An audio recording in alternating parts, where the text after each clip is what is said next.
Jack রুশোর বাড়ির সামনে উঠোনে আমি বসে আছি। যে মানুষটি মানব সভ্যতায় শিখিয়েছিল কিভাবে কথা বলতে হয়, স্বাধীনতা কাকে বলে।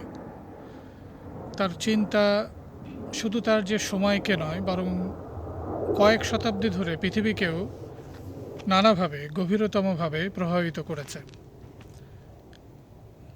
জ্যাক রুশো একজন দার্শনিক, লেখক, চিন্তাবিদ এবং আধুনিক রাজনৈতিক ও সামাজিক চিন্তার অন্যতম গুরুত্বপূর্ণ ব্যক্তিত্ব। রুশোর জন্ম 1712 সালে জেনেভায়। তার জীবন ছিল একেবারে সাদামাটা, সহজ সরল ইউরোপিয়ান একটি পরিবারের যেমন জীবন ব্যবস্থা থাকে ঠিক তেমন।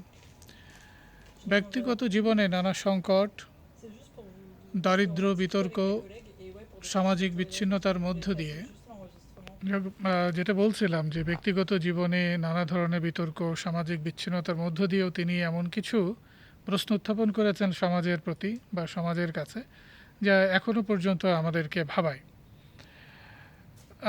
তার একটি চমৎকার প্রশ্ন ছিল। সে বলেছিল, মানুষ কি জন্ম থেকেই স্বাধীন? আর যদি স্বাধীন হয়, তাহলে সমাজে এসে সে কেন এত নিয়মে, বৈষম্য, শোষণের মধ্যে পড়ে? তার বিখ্যাত গ্রন্থ সোশ্যাল কন্ট্রাক্ট বা দু কন্ট্রাক্ট সোশিয়াল, তিনি লিখেছিলেন, মানুষ জন্মগতভাবে স্বাধীন, কিন্তু সর্বত্র সে শৃঙ্খলিত। এই একটি বাক্যই রুশোর দর্শনের শক্তি বোঝার জন্য যথেষ্ট। তিনি মনে করতেন, রাষ্ট্র বা সরকার মানুষের উপর ক্ষমতা চালানোর জন্য নয়, বরং মানুষের সম্মিলিত ইচ্ছার প্রতিনিধিত্ব করার জন্যই। জনগণই রাষ্ট্রের প্রকৃত ক্ষমতার উৎস। রুশোর আরেকটি গুরুত্বপূর্ণ ধারণা ছিল জেনারেল উইল, অর্থাৎ সাধারণ ইচ্ছা, সাধারণের ইচ্ছা, জনগণের ইচ্ছা। তার মতে একটি সমাজের আইন এমন হওয়া উচিত যা কোনো ব্যক্তি, বিশেষ ব্যক্তি বা গোষ্ঠীর স্বার্থ রক্ষা করবে না, বরং সমগ্র জনগণের কল্যাণকে সামনে রাখবে। তবে রুশো শুধু রাজনীতি নিয়ে চিন্তা করেননি, তিনি শিক্ষা নিয়েও গুরুত্বপূর্ণ এবং অত্যন্ত গবেষণালব্ধ কিছু তথ্য বা তার চিন্তাকে প্রকাশ করেছিলেন। তিনি শিক্ষা নিয়েও এই গুরুত্বপূর্ণ কথাগুলোকে তার বিখ্যাত যে গ্রন্থ এমিলে তিনি শিশুর স্বাভাবিক বিকাশের কথা তিনি বলেছেন। তার ধারণা ছিল, শিশুকে শুধু বই মুখস্থ করিয়ে মানুষ করা যায় না। শিশুকে প্রকৃতি, অভিজ্ঞতা, নিজের কৌতূহলের মাধ্যমে শেখার সুযোগ দিতে হয়। তিনি লিখেছিলেন যে প্রকৃতি মানুষকে ভালো সৃষ্টি করে, কিন্তু মানুষের হাতেই তার অবক্ষয় হয়। এখানে বলে রাখা ভালো, রুশোর দুটো বিষয়ে তার খুব আগ্রহ ছিল। একটি হচ্ছিল বোটানি, আরেকটি হচ্ছিল মিউজিক। এবং সে একটা সময় যে মিউজিকের সাথে যুক্ত হওয়ার মাধ্যমে জীবিকা নির্বাহের যে প্রধান যে মাধ্যম, সেটা কিন্তু মিউজিকই।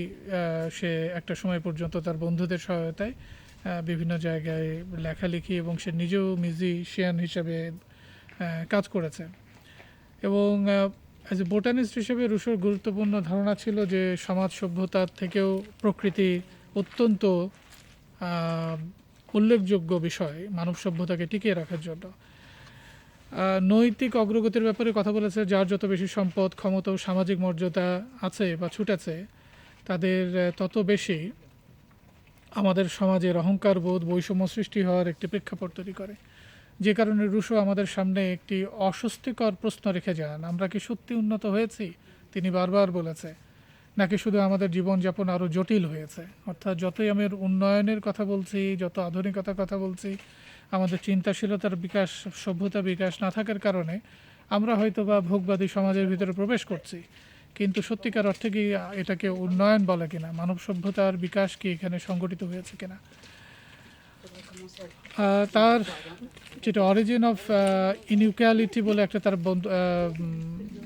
বই আছে, সেখানে অর্থনৈতিক সামাজিক বৈষম্য কীভাবে তৈরি হলো সেই সম্পর্কে উনি বলেছেন।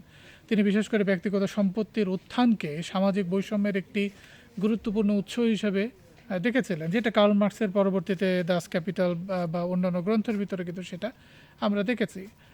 তার একটি ভাবাদর্শ ছিল। তিনি বলেছেন, যে ব্যক্তি প্রথম একটি জমির চারপাশে বেড়া দিয়ে বলেছিল এটি আমার এবং মানুষ তাকে বিশ্বাস করেছিল, সেই মানুষই নাগরিক সমাজের প্রকৃত প্রতিষ্ঠাতা। অর্থাৎ যে তথাকথিত নাগরিক সমাজ ভোগবাদী জীবনযাপনের দিকে অগ্রসর হয়েছিল এবং সভ্যতা বিকাশে তার অংশগ্রহণটাকে এক ধরনের ম্যাটেরিয়ালিস্টিক ওয়ার্ল্ডের ভিতরে নিয়ে গেছে, সেই ব্যাপারটাতে রুশো সবসময় নেতিবাচক ধারণা পোষণ করেছে। তিনি পুরো সামাজিক সুবিচার ব্যবস্থাপনার ব্যাপারে কথা বলেছিলেন। তার সংবেদনশীল চিন্তাভাবনা, প্রকৃতি, মানুষের অনুভূতি, ভালোবাসা, একাকিত্ব থেকে শুরু করে আত্মপরিচয়ের উদ্ভব সব কিছু মিলে রুশোর এই জীবনযাপনগুলোকে আমরা গবেষণা বা পাঠ করতে পারি। এবং যে তার আত্মজীবনীমূলক রচনা যে কনফেশনেতে সে লিখেছিল, যে সাহিত্যের ইতিহাসেও কিন্তু সেটা গুরুত্বপূর্ণ। রুশোর জীবনে আমাদের আরেকটি শিক্ষা দেয়, সেটি হচ্ছিল যে একজন চিন্তাবিদ সবসময় তার নিজের সময়ের সঙ্গে মানিয়ে চলেন না। সেই যে সমাজে সে অবস্থান করেন বা যে সমাজ নিয়ে সে তাৎক্ষণিকভাবে কোনো মন্তব্য করেন, তখনকার সময়ের মানুষ হয়তোবা সেই চিন্তাশীল বিষয়গুলোকে ধরতে পারেন না। পরবর্তীতে কিন্তু সে কি বলেছিল সেই সমাজের প্রেক্ষাপটে মানুষের কাছে একটি রিসোর্স বা সূত্র তৈরি করে চিন্তা করার জন্য। এবং এই ফরাসি বিপ্লবের ব্যাপারেও কিন্তু তার চিন্তাবোধ, ডেমোক্রেসি এবং মানুষের যে সোশ্যাল কন্ট্যাক্ট, সামাজিক চুক্তি, সেটা ব্যাপারেও তার কিন্তু একটা বড় ধরনের ভূমিকা ছিল। আমি যেই বাড়িতে আছি সেখানে 4.5 বছর বা 5 বছর মতন ছিল। এটা প্যারিসের অদূরেই। এবং উনি 1778 খ্রিস্টাব্দে উনি মৃত্যুবরণ করেন। এবং ফরাসি বিপ্লবের সময় তার দর্শন বিপুলভাবে প্রভাব ফেলেছিল, বিশেষ করে যে গণতন্ত্র, জনগণের সার্বভৌমত্ব, নাগরিক অধিকার এবং আধুনিক রাজনৈতিক চিন্তার বিকাশেও তার ধারণাগুলো গুরুত্বপূর্ণ ভূমিকা প্রদান করে। শত শত বছর পরে আজও স্বাধীনতা, গণতন্ত্র, সামাজিক বৈষম্য এবং রাষ্ট্রের ক্ষমতা কিংবা শিক্ষা, সেগুলো নিয়ে কিন্তু আমরা এখন কথা বলছি, রুশোকে নিয়ে আরও চর্চা করছি। হয়তো রুশোর সবচেয়ে বড় শিক্ষা হলো যে মানুষকে শুধু প্রশ্নের উত্তর দেওয়া নয়, প্রশ্ন করতে শেখানোও জরুরি। অর্থাৎ আমরা যদি প্রশ্ন না করতে পারি, তাহলে সে উত্তর খোঁজার এবং কি প্রশ্ন করব, যেটা আমরা উত্তর চাচ্ছি বা উত্তরটা খুঁজে আমাদের সভ্যতার প্রতি আমাদের এক ধরনের তীর ছুড়ে দিচ্ছে, সেটাও কিন্তু দেখতে হবে। তিনি আজও আমাদের সামনে একটি প্রশ্ন করে চলেছেন, তুমি কি সত্যি স্বাধীন? অর্থাৎ স্বাধীনতার যে সহজ স্বাভাবিক রূপকে আমরা দেখতে পাচ্ছি রাষ্ট্র ব্যবস্থাপনা থেকে শুরু করে সামাজিক ব্যবস্থাপনার ভিতরে স্বাধীনতা। আর এই প্রশ্নের উত্তর খুঁজতে গেলে আমাদের শুধু রাষ্ট্রের দিকে নয়, নিজেদের দিকেও তাকাতে হয়। ব্যক্তি স্বাধীনতা থেকে শুরু করে মুক্তবুদ্ধি চিন্তা এবং যেটাকে ফ্রিডম অফ এক্সপ্রেশন বা বাক স্বাধীনতা, সেগুলো কি সত্যি আমরা সেই রূপে আমরা বহন করতে পারছি? স্বাধীন চেতাই দার্শনিক সে নানা ধরনের প্রশ্ন উত্থাপনের শক্তি মানব জগৎকে দিয়েছে, মানব সভ্যতাকে দিয়েছে। আজও আমরা প্রশ্ন করি এবং তার এই সত্যিকার অর্থে দর্শন চিন্তার মাধ্যমেই পৃথিবী আজ গণতন্ত্রের সুবাতাসে এবং মানুষের বৈষম্যহীন সমাজ ব্যবস্থা নিয়ে আমরা এখন আলোচনা করি। পেছনে এই বাড়িটিতে উনি 4.5 বছর বা 5 বছর ছিলেন এবং এখানে এখন একটি মিউজিয়াম রয়েছে এবং এটার আশেপাশে যে বাগানটা খুবই দেখার মতন। এবং উনি এখান থেকে যে চিন্তাবোধগুলো লিখেছেন বা চিন্তাগুলোকে প্রস্ফুটিত করেছেন, সেগুলো আমাদের বিশ্ব সভ্যতার একটি সম্পদ হিসেবে রয়ে যাবে। ধন্যবাদ।